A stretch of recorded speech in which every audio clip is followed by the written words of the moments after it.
अंकली पुलावरून नदीत उडी घेतलेल्या अनिता हजारे यांचा मृतदेह सापडला।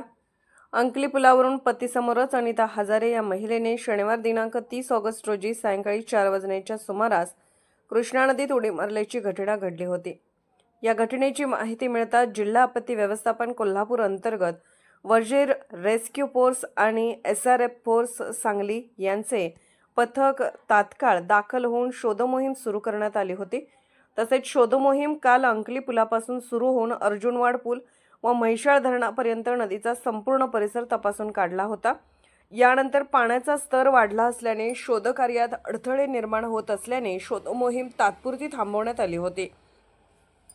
परत आज सोमवारी रोजी सकाळी पुन्हा शोधमोहीम सुरू करण्यात आली होती। यावेळी वजीर रेस्क्यू फोर्स व SR फोर्स सांगली यांच्या पथकाला तपासात अखेर यश आलं।